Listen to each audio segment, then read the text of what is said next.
Hi అండి. నమస్తే. ప్రత్యూష 6వ భాగం. ప్రత్యూష హర్ష గదిలోకొచ్చింది. గుడ్ మార్నింగ్ చిరునవ్వుతో అంది. సూట్ కేసులో బట్టలు సర్దుకుంటున్న హర్ష తలెత్తలేదు. ఆమె పలకరింపుని పట్టించుకోలేదు. ప్రత్యూష అప్పుడు చూసింది అతను బట్టలు సర్దుకోవడాన్ని. ఇదేమిటి పెట్టి సర్దుతున్నావెందుకు? ఊరు వెళ్తున్నాను అన్నాడు ముక్తసరిగా. ఏ ఊరు? ఇంకే ఊరు? బొంబాయి. లీవ్ అయిపోవచ్చిందిగా. డాడీ నువ్వింక బొంబాయి వెళ్ళవని చెప్పారే. వెళ్ళక ఇక్కడే ఉండమంటావా? ఉండాలనేగా డాడీ కోరిక. అంటే? తలెత్తి చూస్తూ అన్నాడు. ఓహ్, ఏమీ తెలియనట్టు. ప్రీతి చెంపలలో మందారాలే విరిశాయి. హర్ష ఆమెనే చూస్తున్నాడు తదేకంగా. ఆమె సిగ్గుపడడం, ముగ్ధల అమాయకంగా మాట్లాడుతున్న తీరు అతనికి అసహజంగా అనిపించింది. అలా ఆమెను చూస్తున్న అతని కళ్ళల్లో ఏహ్యభావం వెల్లడైంది. ప్రీతి, నువ్వెప్పుడైనా నాటకాల్లో నటించావా? అదేం అలా అడుగుతున్నావు? ప్రీతికి అతను ఏ ఉద్దేశంతో ఆ ప్రశ్న అడిగాడో అర్థం కాలేదు. ఇంత సహజంగా చక్కగా సిగ్గు నటిస్తుంటేను. అంటే నాకు సిగ్గు లేదంటావా? చర్రుమన్నట్టు చూసింది. అది నీకే తెలియాలి. ప్రత్యూషపై అతనికి ఉన్న అసహ్యం ఆమె మనసును తూట్లు పొడిపించేలాంటి మాటలు అనడానికి సంకోచించడం లేదు. ఏయ్, నిన్నేం చేస్తానో చూడు. ప్రత్యూష ముఖం ఉక్రోషంతో కందిపోగా గభాల్న అతని చేతిపై తన పదునైన గోళ్లు దించేసింది. హర్ష బాధతో కెవ్వుమన్నాడు. రక్తం చిమ్మిన చేతిని చూసుకుంటూ, నీకేమైనా పిచ్చి పట్టిందా అన్నాడు కోపంగా. పిచ్చి పట్టింది నాకు కాదు, నీకు. అందుకే ఇలా మాట్లాడుతున్నావు. ఉన్నమాటంటే ఉలికెక్కువట, అలా ఉంది. వెక్కిరింతగా నవ్వాడు హర్ష. మళ్ళీ అదే మాట? నాకు సిగ్గు లేదా? నేను సిగ్గు నటిస్తున్నానా? నువ్వన్నదానికి ఎక్స్క్యూజ్ చెప్పు. నేను చెప్పను. చెప్పవా? ప్రీతి కళ్ళల్లో అప్పటికే నీళ్లూరుతున్నాయి. చెప్పకపోతే ఇంకా ఈ జన్మలో నీ ముఖం చూడను, ఏడుపు కంఠంతో అనేసి విసవిస వెళ్ళిపోయింది. హర్ష ఆమె వెళుతున్న వైపు ఓసారి చూసి వ్యంగ్యంగా నవ్వుకున్నాడు. ఆ మధ్యాహ్నం ప్రత్యూష భోజనం చేయలేదు. తల్లి బ్రతిమలాడితే మజ్జిగ తాగింది. ప్రీతి ఏది? చక్రవర్తి భోజనం చేస్తూ అడిగాడు. గదిలో ఉంది. భోజనానికి రమ్మను. తిననంది, మజ్జిగ తాగింది. దానికి నచ్చ చెప్పడం నా వల్ల కాదు బాబు. దాని మాటే దాంది గాని ఎవరు చెప్పినా వినదు కదా, విసుగ్గా అంది కుముదిని. హర్ష సీరియస్గా భోజనం చేస్తున్నాడు. నువ్వేమిటో ఎలా ఉన్నావు? ప్రీతి చూస్తే అన్నం తినకుండా అలిగి పడుకుంది. నువ్వు చూస్తే ఇలా ఉన్నావు. కొంపదీసి ఇద్దరూ పోట్లాడుకున్నారా ఏమిటి? నవ్వుతూ అడిగాడు చక్రవర్తి. ఏం లేదు. హర్ష త్వరగా భోజనం ముగించి లేచాడు. ప్రత్యూష మధ్యాహ్నం 2 గంటలు దాటాక యువతలకు వచ్చి కాఫీ కలుపుకుని కప్పులో పోసుకుంది. కాఫీ తాగుతూ డ్రాయింగ్ రూంలోకి వచ్చింది. హర్ష సోఫాలో పడుకుని పుస్తకం ముఖానికి అడ్డు పెట్టుకున్నాడు. ప్రత్యూష అతన్ని అక్కడ చూడనట్లే క్యాసెట్ల స్టాండ్లో నుంచి శంకరాభరణం క్యాసెట్ తీసి వీడియో ఆన్ చేసింది. సినిమా మొదలైంది. ప్రత్యూష సినిమాలో లీనమైంది. హర్ష మధ్య మధ్య పుస్తకంలో నుంచి తలెత్తి సినిమా చూస్తున్నాడు. సామజ వరగమన పాట జానకి పాడుతుంది. తేనెవాగులు ప్రవహిస్తున్నట్లుగా, అమృతం కురుస్తున్నట్టుగా, వెన్నెలలో మెరిసే బృందావన సౌందర్యాన్ని స్ఫురణకు తెచ్చేటట్టుగా, సృష్టిలోని మాధుర్యాన్ని అంతటినీ తన గళంలో నింపుకున్నట్లుగా ఉన్న ఆ గానాన్ని మైమరిచి వింటుంది ప్రత్యూష. ఇంతలో ఫోన్ మోగింది. ప్రత్యూష విసుగ్గా లేచి హాల్లోకి వెళ్ళింది. ఆమె ఫోన్లో మాట్లాడుతూ ఉండగా హర్షకి తన గదిలోకి వెళ్ళి మరు నిమిషం కిందకొచ్చాడు. ప్రత్యూష ఫోన్లో మాట్లాడడం పూర్తయి ఫోన్ పెట్టేసి డ్రాయింగ్ రూంలోకి వచ్చింది. ఆమె టీవీ వైపు చూసిందల్లా ఉలిక్కి పడింది. టీవీలో శంకరాభరణం సినిమాకి బదులుగా మరేదో సినిమా వస్తుంది. 2 నిమిషాలు చూసిన ప్రీతి జుగుప్సగా చిచి అని పైకే అంది. హఠాత్తుగా ఆమె కొయ్యబారిపోయింది. తెర మీద ఒక యువతి నగ్నంగా స్నానం చేస్తుంది. ఆ యువతి ఆమె. ప్రత్యూష కళ్ళు వెడల్పయ్యాయి. తల మీద పిడుగుపడ్డట్టు అదిరిపోయిందామె. ఆమె చెవులలో హోరు బయలుదేరింది. శరీరం చలి జ్వరం వచ్చినట్లు వణికిపోతుంది. ప్రత్యూష కళ్ళు మూసుకుంటూ కెవ్వుమంది. హర్ష వీడియో ఆఫ్ చేశాడు. ప్రత్యూష దగ్గరకు వెళ్ళి ఆమె భుజంపై చెయ్యి వేశాడు. ఆమె కళ్ళు విప్పింది. ఆ కళ్ళల్లో నీళ్లు సుళ్ళు తిరుగుతున్నాయి. పెనుగాలికి అల్లల్లాడే లతల ఆమె శరీరం వణికిపోతుంది. భయవిహ్వలంగా అతన్ని చూస్తుంది. ఎందుకలా అరిచావు? సిగ్గేసిందా? లేక నీ గుట్టు బట్టబయలైపోయిందని భయంగా ఉందా? కటువుగా అడిగాడు. బావా, ప్రత్యూష స్వరం నుంచి ఆ పిలుపు ఆర్తనాదంలా ధ్వనించింది. నువ్వు నువ్వు ఏం మాట్లాడుతున్నావో నాకు అర్థం కావడం లేదు. హర్ష, ఆ ఫిలిం ఏమిటి? అసభ్యకరమైన ఆ సన్నివేశాల్లో నటించిన ఆ యువతిలో నా పోలికలు ఎందుకున్నాయి? నాకేమిటో అయోమయంగా ఉంది. పిచ్చెక్కిపోతుంది. ప్రత్యూష వేటగాడి బాణం తగిలిన పక్షిలా వణికిపోతుంది. ఎంత చక్కగా సహజంగా నటిస్తున్నావు. ఆ ఫిల్మ్లో నటించింది నువ్వు కాదా? హర్ష స్వరం క్రూరంగా ఉంది. బావా, దెబ్బతిన్న పక్షిలా చూసింది. ప్రీతి, గత కొద్ది రోజులుగా నీలో ఏదో మార్పు రావడం గమనించాను. కానీ నువ్వింత దిగజారిపోయావో అనుకోలేదు. నీతి నియమాలను విస్మరించి వ్యభిచారిణి కంటే హీనంగా ప్రవర్తించగలవని ఊహించలేకపోయాను. డబ్బు సంపాదించడానికి చివరికి ఈ మార్గాన్ని ఎన్నుకున్నావన్నమాట. మీ నాన్న సంపాదించిన లక్షల ఆస్తి చాలదా నీకు? ఇంకా డబ్బు సంపాదించి నీతో కట్టుకుపోదాం అనుకున్నావా? ఏహ్యంగా చూస్తూ అన్నాడు. ప్రీతి, నేను ఏదైనా భరించగలను గాని మోసాన్ని వంచనను భరించలేను. నీ నిజస్వరూపం తెలియక నిన్ను ప్రేమించి నువ్వే నా జీవిత సర్వస్వం అని భావించాను. అందుకు ఇప్పుడు సిగ్గుపడుతున్నాను. హర్ష విసురుగా వెళ్ళిపోయాడు. ప్రత్యూష కళ్ల ముందు చీకటి వలయాలు కమ్ముకొస్తున్నాయి. తను నిలబడ్డ నేల భూకంపం వచ్చి రెండుగా విడిపోతున్న అనుభూతి. ఆమె చెవులలో హర్షస్వరం 1000 స్వరాలుగా మారి ఆమెను నిలదీస్తుంది. నువ్వింత దిగజారిపోయావనుకోలేదు. నీతి నియమాలను విస్మరించి వ్యభిచారిణి కంటే హీనంగా ప్రవర్తించగలవని ఊహించలేకపోయాను. ప్రత్యూషకి ఉప్పెనలా దుఃఖం ముంచుకొచ్చింది. ఆమె వెక్కి వెక్కి ఏడుస్తూ తడబడే అడుగులతో తండ్రి గదిలోకి నడిచింది. డాడీ! కన్నీళ్లతో చెంపలు తడిసిపోతూ ఉండగా, భయం, గగుర్పాటు, ఆందోళనలతో శరీరం వణికిపోతూ ఉండగా వచ్చిన ప్రత్యూషను అయోమయంగా చూశాడు చక్రవర్తి. డాడీ,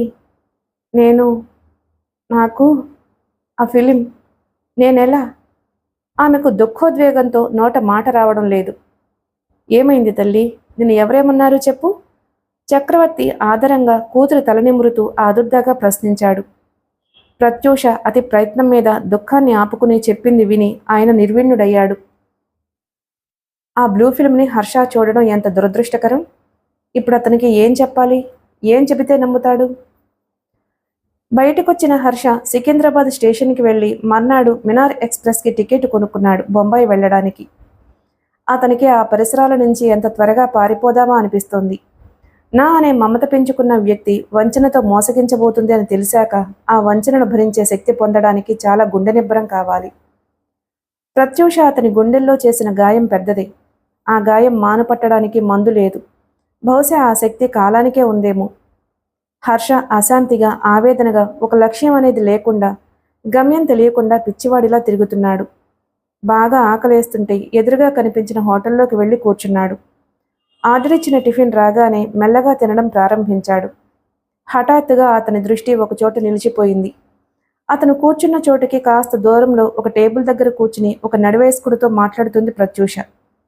ఆమె ధరించిన సిల్కు చీర ఆమెకు బహుమతిగా ఇచ్చింది అని గ్రహించాడు హర్ష. అతనిలో కుతూహలంతో పాటుగా కోపం కూడా పెరిగిపోతుంది. తను ప్రేమతో బహూకరించిన ఆ చీర కట్టుకుంది. మరో పురుషుడితో స్వేచ్ఛగా సంచరిస్తుంది.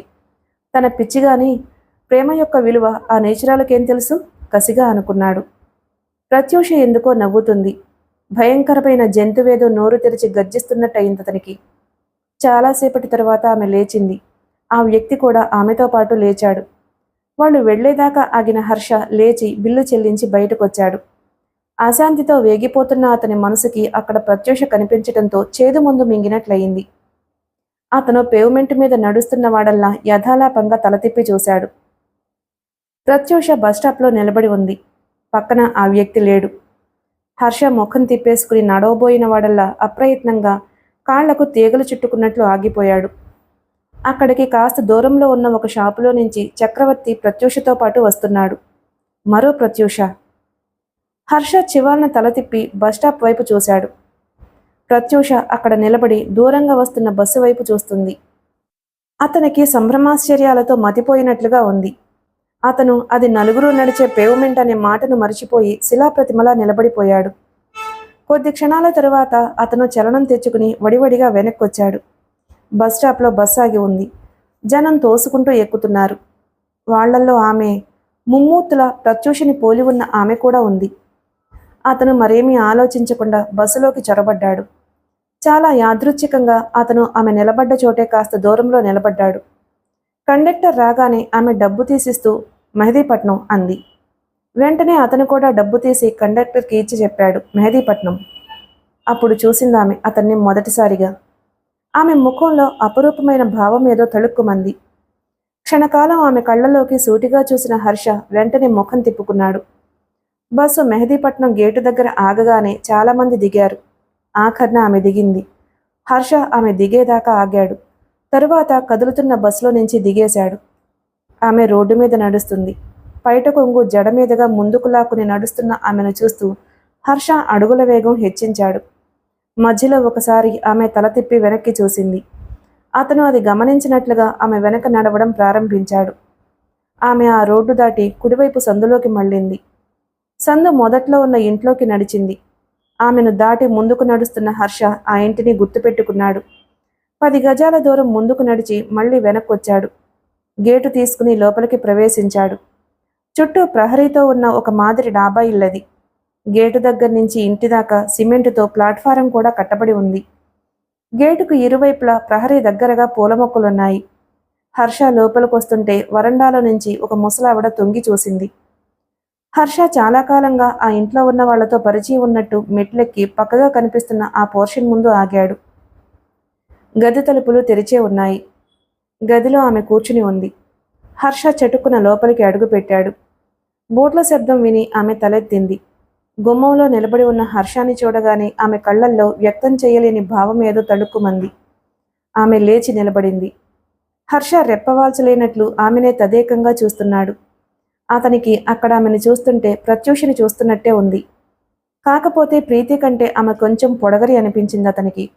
ఆ తేడా మినహా ముమ్మూర్తులా ప్రత్యూషలాగానే ఉందామె.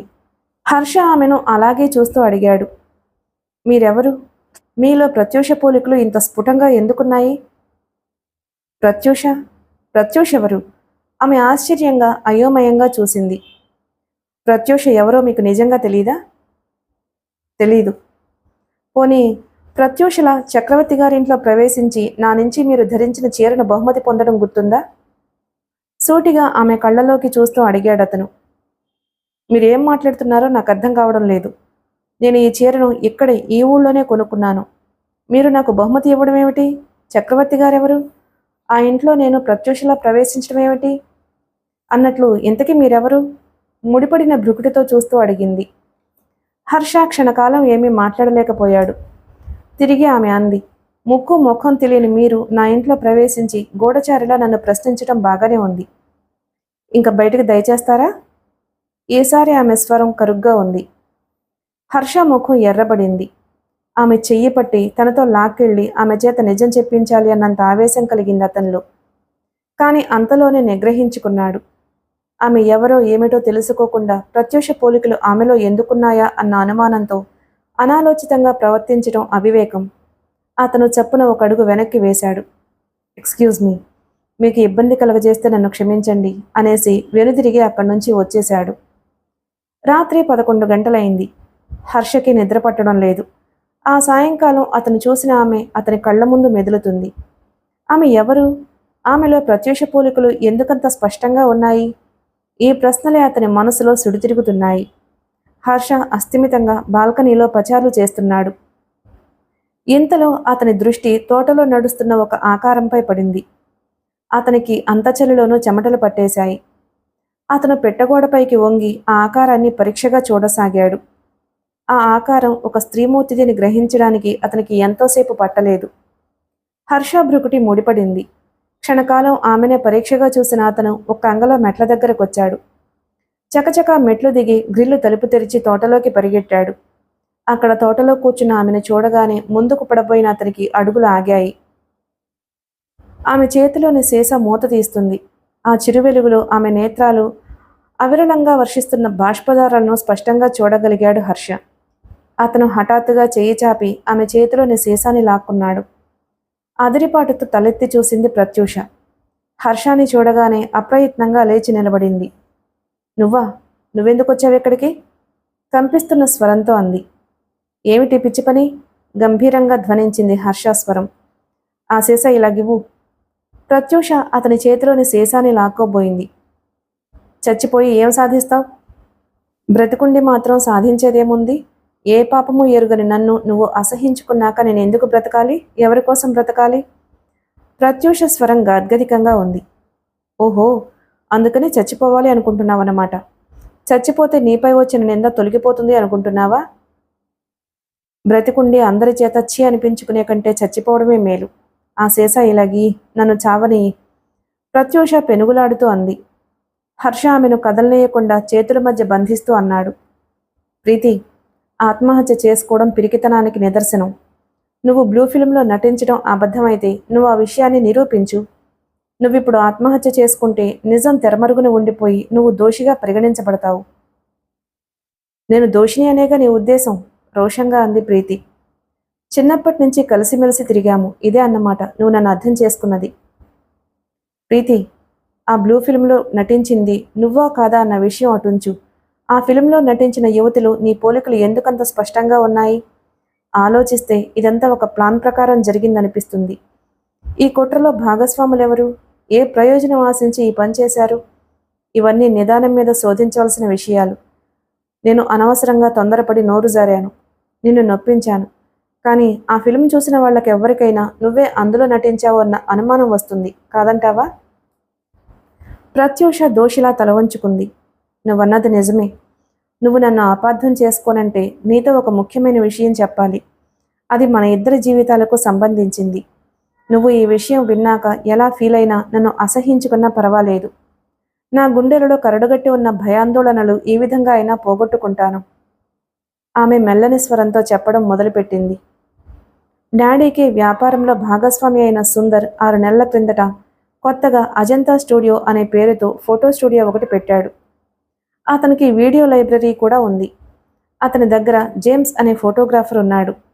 పెళ్ళిళ్ళకి, శుభకార్యాలకి అతను ఫోటోలు, వీడియో తీస్తాడు. డాడీ దగ్గరికి తరచుగా సుందర్ వస్తూ ఉండేవాడు. అతను చాలా సరదాగా, కలుపుగోలుతనంగా ఉండేవాడు. స్త్రీ పురుషుల మధ్య స్నేహం తప్పు కాదనే అభిప్రాయంతో నేను అతని స్నేహాన్ని వాంఛించాను. ఒకసారి అతనితో అతని స్టూడియోకు వెళ్ళాను. జేమ్స్కి ఫోటోగ్రఫీ పట్ల ఉన్న ఆసక్తి, అందులో అతనికి ఉన్న నైపుణ్యం నన్ను ఆకట్టుకున్నాయి. నా దగ్గర ఫోటోగ్రఫీని గురించి రాసి ఉన్న పుస్తకం అతనికి ఇచ్చాను. అతను ఒకసారి స్నేహితులతో చింతపల్లి ఫారెస్ట్కి వెళ్ళినప్పుడు అతను తీసిన ఫోటోలు నన్ను ఆకర్షించాయి. అతను వాటిని నాకు కానుకగా, మా స్నేహానికి గుర్తుగా ఇచ్చాడు. సుందర్కి ఫోటోగ్రఫీలో అనుభవం లేదు, కానీ అతని బిజినెస్లో ఆరితేరిన మనిషి. వీధికొక వీడియో లైబ్రరీ వెలుస్తున్న ఈ రోజులలో అతను ఒక్క వీడియో క్యాసెట్లో అద్దెకిచ్చే బిజినెస్లో చాలా లాభాలు గడించాడు. అతను ఎక్కువగా విదేశీ చిత్రాలు, స్పై పిక్చర్స్ ఉన్న క్యాసెట్లు తెప్పించేవాడు. ఈ స్పీడ్ యుగంలో ప్రేక్షకులు సస్పెన్స్ ప్రధానాంశం గల సినిమాలను ఎక్కువగా ఇష్టపడడం అతని వ్యాపారం వృద్ధి పొందే వరమైంది. క్రమంగా సుందర్తో నా స్నేహం దినదిన ప్రవృద్ధి చెందుతూ వచ్చింది. ఒకరోజు అతని స్టూడియోకి వెళ్ళాను. ఆ రోజు వెల్కమ్, సుందర్ తమాషాగా తల వంచి అభివాదం చేస్తున్నట్టుగా అన్నాడు. ప్రత్యూష చిరునవ్వుతో గదిలోకి అడుగుపెట్టింది. ఖరీదైన సోఫా సెట్టుతో, నేల కనిపించకుండా పరిచిన కార్పెట్తో ఆడంబరంగా ఉంది ఆ గది. ఎలా ఉంది ఈ గది? అడిగాడు సుందర్. ఆమె బావుందన్నట్టు తల తిప్పింది. నీలాంటి ముఖ్య అతిథుల కోసమే ఈ గది. సుందర్ నవ్వాడు ఆమెకు ఎదురుగా కూర్చుంటూ. ప్రత్యూష చిన్నగా నవ్వింది. నీకు ఈ విషయం తెలుసా? ఏమిటి? నువ్వు నవ్వుతున్నప్పుడు చాలా అందంగా ఉంటావు.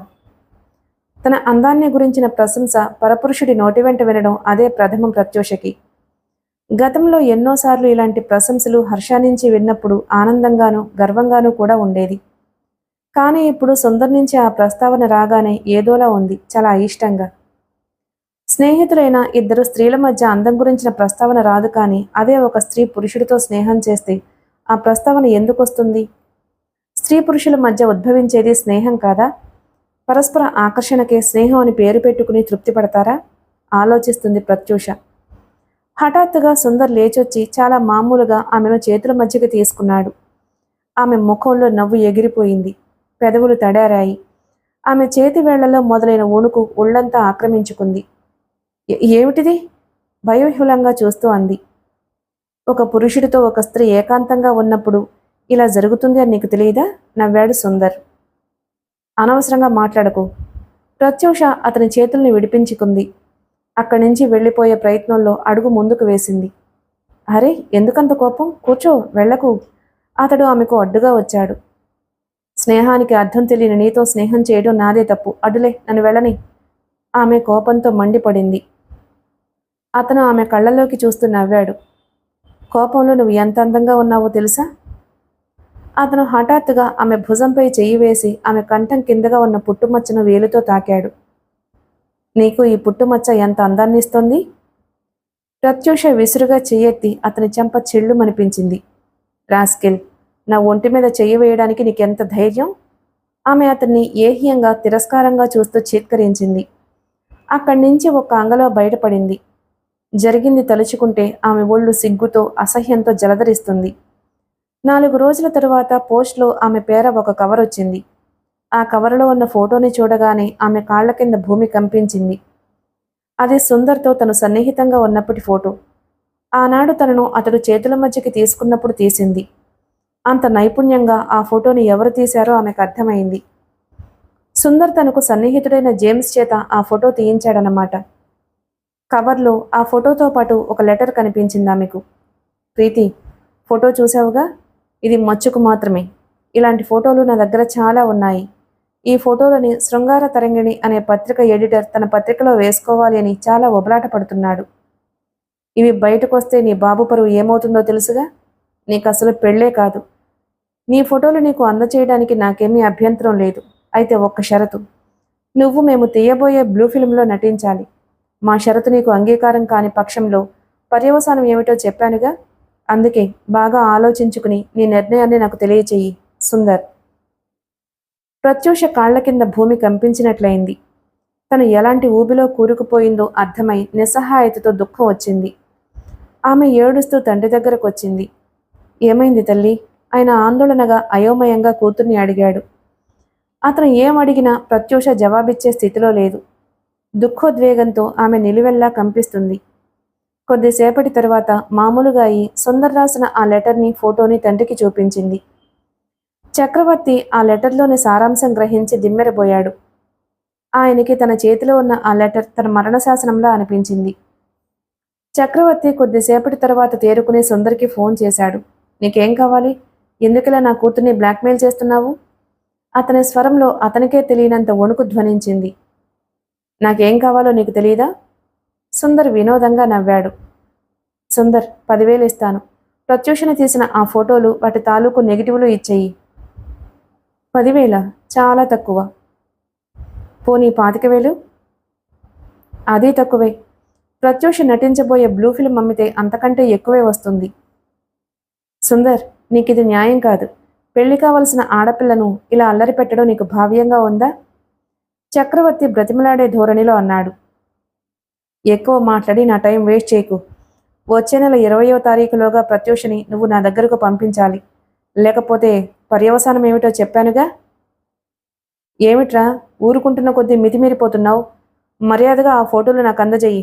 లేకపోతే బ్లాక్మెయిలింగ్ నేరంపై నిన్ను జైల్లో పెట్టిస్తాను. సహనాన్ని కూడదీసుకుంటూ అప్పటిదాకా శాంతంగా మాట్లాడుతున్న చక్రవర్తి అరిచాడు. నేను నీ కూతుర్ని బ్లాక్మెయిల్ చేసినా, రేప్ చేసినా నువ్వు పోలీస్ రిపోర్ట్ ఇవ్వవు. ఎందుకో నీకు తెలుసు, నాకు తెలుసు. అవతల ఫోను డిస్కనెక్ట్ చేసిన శబ్దమైంది. చక్రవర్తి హతాశుడయ్యాడు. అతని ముఖం పాలిపోయింది. పోలీస్ రిపోర్ట్ ఇచ్చే డాడీ, అంది ప్రత్యూష. వద్దు ప్రీతి, ఈ సమస్య సానునయంగా పరిష్కరించుకోవాలి. అంతే తప్ప వాడితో తగువ పడడం అనవసరం. ఎలా పరిష్కరిస్తారు డాడీ? దీనంగా అంది ప్రత్యూష. ఆలోచిద్దాం. నువ్వు మాత్రం మీ అమ్మకు ఈ విషయం తెలియనివ్వకు. ఆవిడ తట్టుకోలేదు. చక్రవర్తి స్వరం భారంగా ఉంది. సుందరి బిజినెస్ ఎందుకంత వృద్ధిలోకి వచ్చిందో ఆమెకు మొదటిసారిగా అర్థమైంది. నాగరికత వెర్రితలలు వేస్తున్న ఈ సమాజంలో ఆధునికత పేరుతో విచ్చలవిడిగా సంచరించడం అలవాటైంది. నీతి నియమాలు, కట్టుబాట్లు విస్మరించి విదేశీ నాగరికత వ్యామోహంలో పడి కొట్టుకుపోతున్నారు నేటి యువతరం. స్త్రీని అర్ధనగ్నంగా చూపించే సినిమాలకి, అశ్లీల సాహిత్యానికి ఆదరణ పెరిగింది. విదేశాల నుంచి దిగుమతి అవుతున్న బ్లూ ఫిల్మ్స్ ఎడల ప్రజలలో వెర్రి వ్యామోహం పెరిగింది. సిటీలో ఎక్కడ చూసినా వీడియో పార్లర్లే. సుందర్ లాంటి వాళ్ళు వాటితో వ్యాపారం చేసుకుని ప్రజల బలహీనతను సొమ్ము చేసుకుంటున్నారు. ఇటీవలి కాలంలో బ్లూ ఫిల్మ్ మన దేశంలో కూడా చిత్రీకరించబడుతుంది. సుందర్ లాంటి అచ్చమైన ఆంధ్రుడే ఆ బిజినెస్ ప్రారంభించాడంటే ఇంకా ఆశ్చర్యమే ఉంది. ఆడదాన్ని అంగడి బొమ్మగా భావించే ఆ నీచుడితో స్నేహం చేయడమే తను చేసిన పెద్ద తప్పు అని కుమిలిపోతుంది ప్రత్యూష. 4 రోజుల తరువాత చక్రవర్తి కూతుర్ని పిలిచాడు. ప్రీతి, నువ్వివాళ మెడ్రాస్ వెళ్ళాలి. దేనికి డాడీ? అక్కడ నా ఫ్రెండ్ ఇంట్లో కొన్నాళ్ళు అజ్ఞాతంగా ఉండాలి నువ్వు. నన్ను ఇక్కడి నుంచి పంపిస్తే సమస్య ఎలా పరిష్కరించబడుతుంది డాడీ? నీ పోలికలతో ఉన్న ఒక అమ్మాయిని ఈ ఊళ్ళో చూశాను. నాటకాల్లో నటించడం ఆ అమ్మాయి జీవనోపాధి. ఈ సమస్య ఆ అమ్మాయి ద్వారా పరిష్కరించబడుతుంది. అంటే ఆ అమ్మాయి సుందర్ దగ్గరకు వెళ్ళి బ్లూ ఫిల్మ్లో నటిస్తుంది. ఆ రోజే చాలా పకడ్బందీగా మూడో కంటికి తెలియకుండా ప్రత్యూషని మెడ్రాస్ పంపించేశాడు చక్రవర్తి. ప్రత్యూష చెబుతున్నదంతా ఒక కథలా వింటూ ఉండిపోయిన హర్ష అడిగాడు, తర్వాత ఏం జరిగింది? ఏం జరిగిందో నాకు తెలియదు. నేను వచ్చిన తరువాత సుందర దగ్గర నుంచి ఆ ఫోటోలు, వాటి తాలూకా నెగిటివ్లు వచ్చాయని, సమస్య పరిష్కరించబడ్డట్టే అని డాడీ చెప్పారు. ఆ అమ్మాయి ఎవరో నీకు తెలుసా? ఎప్పుడైనా చూసావా? అడిగాడు హర్ష. తెలీదు, నేను చూడలేదు. ఆ సాయంకాలం ముమ్మూర్తులా ప్రత్యూషని పోలి ఉన్న ఒక ఆమెను తను చూసిన విషయాన్ని ప్రత్యూషతో చెప్పాలనుకుని మరలా ఆ ప్రయత్నాన్ని విరమించుకున్నాడు హర్ష. అతని మనసంతా ఏదో తెలియని ఉద్విగ్నతతో నిండిపోయింది. అతని మనసులో అవ్యక్తమైన భావాలు ఎన్నో ఎగసిపడుతున్నాయి. తను ప్రత్యూషగా భావించి చిలిపి చేష్టలతో కవ్వించింది, ప్రేమ కానుకనిచ్చింది ఆమె కన్నమాట. ఒక అపరిచిత యువతితో ప్రత్యూష పోలికలు ఉన్నందున ఆమెను ప్రత్యూషగానే భావించి ఆమెతో ప్రేమసరాగాలాడాడు. హర్షకి గతం గుర్తుకొస్తుంది. నాకెందుకో ప్రేమ, మమత, అనురాగం అనే మాటలు వింటుంటే నవ్వొస్తుంది బావా. ప్రపంచం మీద, తన చుట్టూ ఉన్న మనుషుల మీద నమ్మకం కోల్పోయి నిరాశతో అంటున్న ఆమె అతని కళ్ళ ముందు మెదులుతుంది.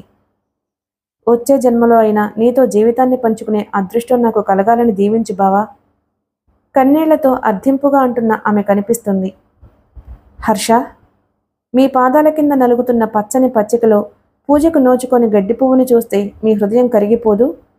ఎంతో ఆర్తితో, ఆవేదనతో ఆమె రాసిన ఆ అక్షరాలు మెదులుతున్నాయి. హర్ష మనోఫలకం మీద ఆమె రూపం నిలిచి జాలిగా చూస్తుంది. వేదనతో నిండిన స్వరంతో ఆర్తిగా పిలుస్తుంది. కన్నీళ్లు కారుస్తుంది.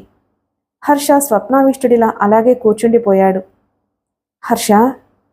ప్రత్యూష అతని చేతి మీద తడుతూ చిన్నగా పిలిచింది. ఉలిక్కిపడి వాస్తవానికి వచ్చాడతను. ఆ బ్లూ ఫిల్మ్లో నటించింది నేను కాదంటే నువ్వింకా నన్ను నమ్మలేకపోతున్నావు కదూ? దీనంగా అడిగిందామె. హర్ష భారంగా నిశ్వసించాడు. లేదు ప్రీతి, నమ్ముతున్నాను. కానీ నీ స్థానంలో సుందర్ దగ్గరకు వెళ్ళి బ్లూ ఫిల్మ్లో నటించి నీ జీవితాన్ని అపఖ్యాతి పాలు కాకుండా రక్షించిన ఆమె ఎవరా అని ఆలోచిస్తున్నాను. ఆ విషయం డాడీకి తప్ప మరెవ్వరికీ తెలియదు. క్షణం ఇద్దరి మధ్య నిశ్శబ్దం రాజ్యమేలింది. ఇదంతా ఆ రాస్కెల్ సుందర్గాడు చేసిన పనన్నమాట. బ్లూ ఫిల్మ్స్ తీయడం, ప్రదర్శించడం చట్టరీత్యా నేరం. అమాయకులైన ఆడపిల్లల్ని బ్లాక్మెయిల్ చేసి నిర్బంధించి బ్లూ ఫిల్మ్స్ తీసిన నేరానికి వాడికి అతి సులువుగా జైలుకు పంపించొచ్చు ఆవేశంగా అన్నాడు. అయినా మామయ్య ఇంత తెలివి తక్కువగా వ్యవహరించాడేమిటి? ఒక బ్లాక్మెయిలర్ బెదిరింపులకు భయపడిపోయి నిన్ను రక్షించాలన్న ప్రయత్నంలో మరో ఆడపిల్ల జీవితాన్ని పణంగా పెట్టాడు. బ్లాక్మెయిలింగ్ చట్టరీత్యా నేరం. బ్లాక్మెయిలర్లను చట్టానికి అప్పగించడానికి ప్రయత్నించాలే గాని వాళ్ళు కోరిన అడ్డమైన కోరికలను తీరుస్తుంటే వాళ్ళను మరింత ప్రోత్సాహపరిచిన వాళ్ళమవుతాము. ఆ బ్లూ ఫిల్మ్ చూసిన వాళ్ళకెవ్వరికైనా నువ్వే ఆ ఫిల్మ్లో నటించావని నాకు కలిగిన అనుమానమే కలగడానికి ఆస్కారం ఉంది. అవునా కాదా? ప్రీతి ముఖం పాలిపోయింది. నువ్వు చెప్పింది నిజమే, కానీ డాడీ ఎందుకలా చేశారో నాకు అర్థం కావడం లేదు. మిగిలిన కథ తరువాయి భాగంలో విందాం. Please like and subscribe my channel. Thank you.